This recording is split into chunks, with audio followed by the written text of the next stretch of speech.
દાહોદ કોંગ્રેસ પાર્ટીના ડોક્ટર પ્રભાબેન તાવિયાર અને પ્રવક્તા પંકજ શાહ દ્વારા ડિજિટલ સ્માર્ટ મીટરના વિરોધમાં કલેક્ટરને આવેદનપત્ર આપવામાં આવ્યું। સાથે સાથે પ્રહારો કરતા જણાવ્યું, ગુજરાત રાજ્યમાં એમજીવીસીએલ દ્વારા ડિજિટલ સ્માર્ટ મીટર જ્યાં જ્યાં લગાવવામાં આવ્યા છે ત્યાં 10 દિવસમાં જો કે 2000 કપાઈ જાય છે। જો સરકાર આવું કરશે તો લોકોને આર્થિક મોટી મુશ્કેલીનો સામનો કરવો પડશે।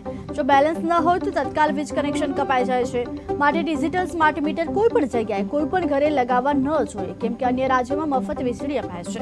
આપણા રાજ્યમાં મફત વીજળી કેમ નહીં કે 40 પૈસા કે ₹1 યુનિટ કેમ નહીં? જો આમ કરવામાં આવશે તો ગરીબ પરિવારને પછાત પરિવાર વીજળી વગરના થઈ જશે, એવું ઘાટ થશે। સરકાર વિવિધ ઉત્સવમાં રંગારંગ કાર્યક્રમો કરે છે અને કરોડોના ખર્ચાઓ કરે છે। પ્રજા બધું હવે જાણતી થઈ ગઈ છે। ગરીબ પરિવાર પાસે કામ ધંધા તથા રોજી રોટી, બેરોજગારીની સંખ્યા દિવસે ને દિવસે વધતી જાય છે।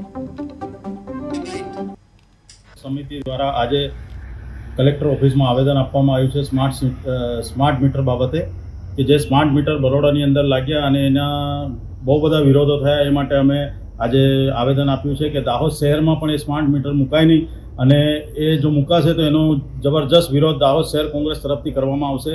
કારણ કે સ્માર્ટ મીટરની અંદર એક અઠવાડિયાની અંદર 10 દિવસની અંદર 2,000 4,000 રૂપિયા રિચાર્જ કરાવવાનું આવે છે। તો એ આજના દિવસમાં જે આપણે ગરીબ જનતા છે એને સ્માર્ટ મીટર પોસાય નહીં એવું છે।